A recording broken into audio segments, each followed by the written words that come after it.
তো তোমরা ভিডিও দেখতে দেখতে তোমাদের হয়তো এটা কখনো মনে হতে পারে যদি আমরাও একটু কন্টেন্ট ক্রিয়েট করতে পারতাম, যদি আমরা ফেসবুকে বা ইউটিউবে একটু পপুলার হতে পারতাম। আজকে আমি 1 মিলিয়ন ফলোয়ার প্রায় গেইন করে ফেলেছি। সেখানে আমি আজকে তোমাদেরকে একজনের কাছে নিয়ে এসেছি যার সাথে আলাপ করাবো। তার নাম হচ্ছে সুজয় দাস। নমস্কার দাদা। নমস্কার। প্রথমে তোমার পরিচয়টা একটু যদি আমাদের ফলোয়ার বন্ধুদের দাও। আচ্ছা, প্রথমে বলতে চাইবো যে পল্লব দা, তুমি এটুকুনি জানো যে বিগত 11 বছর ধরে মানুষের অর্থনৈতিক পরিকাঠামোতে আমি যোগদান দিচ্ছি। কিভাবে যোগদান দিচ্ছি? যে মানুষের যদি বিজনেস থাকে সেটাকে সে 2x কীভাবে নিয়ে যাবে ডিজিটালি, ঠিক আছে, কন্টেন্ট ক্রিয়েট করে, সোশ্যাল মিডিয়া গ্রো করে। এখন কথা হচ্ছে বহু মানুষ কন্টেন্ট ক্রিয়েট করতে চায় কিন্তু কন্টেন্ট ক্রিয়েট করতে পারে না। বহু বিজনেসম্যান সোশ্যাল মিডিয়ায় আসতে চায়, ডিজিটাল আসতে চায়, তো সেগুলো করতে পারে না। সেগুলোতেই আমি হেল্প করি, এটাই আমার কাজ। একদম। কিন্তু এখন বর্তমান যুগে সোশ্যাল মিডিয়া প্ল্যাটফর্ম একটা খুব বড় জায়গা, যেখানে সবাই আসতে চায় যে সেও একটু ভিডিও বানাবে, একটু পপুলার হবে, বা 2-1 পয়সা যদি সেখান থেকে অর্জন করা যায় খুবই ভালো কথা।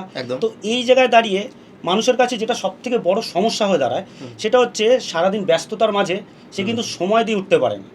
আর দাদা, আমি তো নিজে একজন কন্টেন্ট ক্রিয়েটার, তো আমি এই ভিডিওর পাশাপাশি আমার নিজের ব্যবসাও সামলাতে হয়।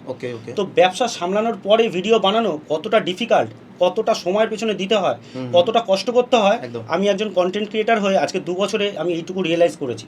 তো আমি চাই যে এমন কোনো প্ল্যাটফর্ম কি আছে যেখানে যে কেউ চাইলেই যে তার কাজের ফাঁকে অল্প একটু সময় বার করে সেখান থেকে অল্প সময় দিয়ে অল্প পরিশ্রম করে হিউজ অ্যামাউন্টের কোনো একটু কন্টেন্ট ক্রিয়েট করে সে একটা ভালো ফলোয়ার গেইন করতে পারে।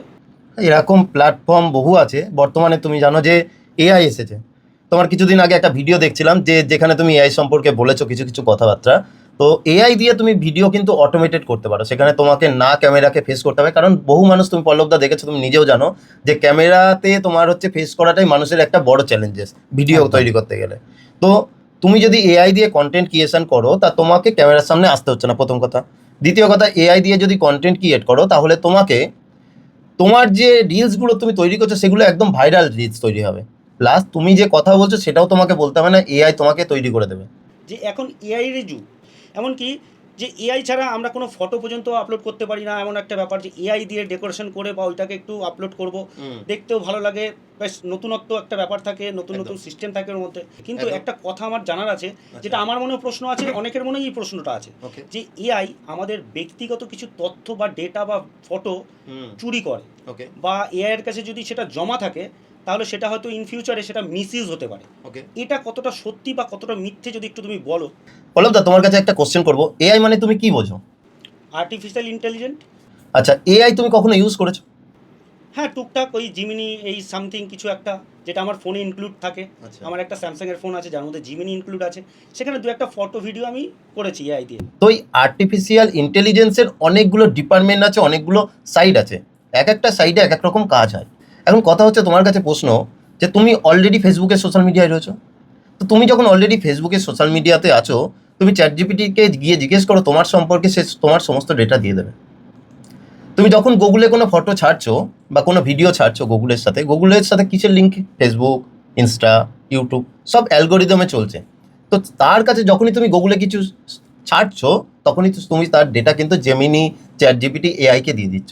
আচ্ছা আচ্ছা আচ্ছা, মানে আমরা যে ফেসবুকে ভিডিও ছাড়ছি সেটাও তো সেফ নয়। একদমই সেফ নয়। যদি ডেটা লিকেজ হওয়ার ব্যাপার থাকে তাহলে ফেসবুক বলো, ইউটিউব বলো, প্রত্যেকটা জায়গা থেকেই হতে পারে। একদম। আমি কোনো প্ল্যাটফর্মকে খারাপ বলছি না, বাট আমরা যদি একটু ডিপ থিঙ্কিং করি, এগুলো কিন্তু একটা এআই প্ল্যাটফর্মই ধরা যেতে পারে। তো সেই জায়গায় দাঁড়িয়ে এরা যতক্ষণ লিকেজ করছে না, এদের ওপর আমরা ভরসা করছি, তো আগামী দিনে যেসব এআই এর যেসব টুলসগুলো আসছে, যেসব অ্যাপ্লিকেশনগুলো আসছে, তার উপরেও আমাদের কি ভরসা করতেই হবে। কারণ আজকে যে যুগ চলছে, আগামী 5 বছর 10 বছর পরে সেই যুগটা কিন্তু পুরোটাই এআই বেস হয়ে যাবে। যারা আজকে লকডাউনের পিরিয়ড থেকে ভিডিও বানাচ্ছে তারা কিন্তু এখন বড় বড় ইউটিউবার, বড় বড় প্ল্যাটফর্ম তাদের জন্য তৈরি হয়ে গেছে, তারা একটা বড় প্রতিষ্ঠিত হয়ে গেছে, বড় জায়গায় চলে গেছে। তো আমি যদি চাইতাম যে লকডাউনের সময় থেকে ভিডিও বানাতে, হয়তো আমিও সেই বড় জায়গায়, আরও বড় জায়গায় যেতে পারতাম। আজকের ডেটে এআই যতটা আমাদেরকে হেল্প করছে, এআই যতটা আসছে মার্কেটে, সেটাকে আমরা যদি এখনই ক্যাপচার করতে পারি, তো ইন ফিউচারে গিয়ে হয়তো আমাদের আর বেশি লেট হবে না। মানে যেটা আমরা পরবর্তীকালে 5 বছর পরে গিয়ে ভাববো যে তখন যদি এআই নিয়ে একটু চিন্তা ভাবনা করতাম, তাহলে সেই চিন্তা ভাবনাটা যাতে পরবর্তীকালে আমাদের আফসোসের জায়গা না হয়, তাহলে আমার মনে হয় যে এআইটা এখন থেকেই একটু একটু করে নলেজ নেওয়াটা আমাদের খুবই দরকার। তো আমি চাইবো যে এআই সবাইকে শেখা দরকার, জানা দরকার, কারণ ভবিষ্যতে জব রিপ্লেস হতে চলেছে। ঠিক আছে, অলরেডি কিন্তু কয়েক কোটি মানুষের জব রিপ্লেস হয়েছে। আর 5 কোটি লোকের জব রিপ্লেস হতে চলেছে 2030-এর মধ্যে। কারণ আমরা এআই নামটা জানি কিন্তু এআই এর সম্বন্ধে আমরা কিছু জানি না, একদম। যার জন্য আমাদের কাছে বেশি টাফ মনে হয়। তো এটা কি ইজি টু ইউজ কিভাবে করা যেতে পারে? দেখো, যে কোনো জিনিসকে ইজি করতে গেলে প্র্যাকটিস করতে হয়, ঠিক আছে? আজকে কন্টেন্ট তুমি যতটা ফ্লোলি তৈরি করতে পারছো, বিগত দিনে তুমি কিন্তু এরকম ফ্লো করতে পারতে না। প্রথম দিনে এরকম করতে পারতে না। তো প্র্যাকটিস যদি তুমি এআই নিয়ে এখন থেকে শুরু করো এবং শেখার পরে প্র্যাকটিস করো, তাহলে সেটা ইজি টু ইউজ হয়ে যাবে। এখন কথা হচ্ছে যে শিখবো কোথায়? হ্যাঁ, এটা একটা খুব বড় প্রশ্ন। এখন কথা তো শেখা একমাত্র যেতে পারে যারা আমেরিকাতে বাইরে রয়েছে তাদের কাছ থেকে। এবার কথা হচ্ছে যে সেখানে আমরা ইংলিশ জানি না ভালো করে, সত্যিকার। আর ইন্ডিয়াতে সেরকম কেউ নেই যে ভালোভাবে আপনাদেরকে শেখাবে। তো তুমি পল্লবদা, তোমাকেও আমি রিকোয়েস্ট করবো যে 23শে নভেম্বরে আমার কৃষ্ণনগরে একটা প্রোগ্রাম হচ্ছে এআই মাস্টার ক্লাস।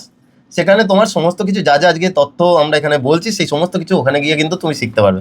অবশ্যই আমি তোমাকে রিকোয়েস্ট করবো তুমি সেখানে এসো। একদম, আমি 100% চেষ্টা করবো ওখানে আসার। আগামী 23শে নভেম্বর কৃষ্ণনগরের আস্থা হোটেলে দাদার এআই নিয়ে একটা খুব বড়সড় প্রোগ্রাম করতে চলেছে দাদা। তো সেখানে আমি তো আসছি, আর তোমাদেরও ইনভাইট করা রইলো। তোমরা যে চাইবে যে সেই প্রোগ্রামে জয়েন করতে, অবশ্যই আসতে পারো।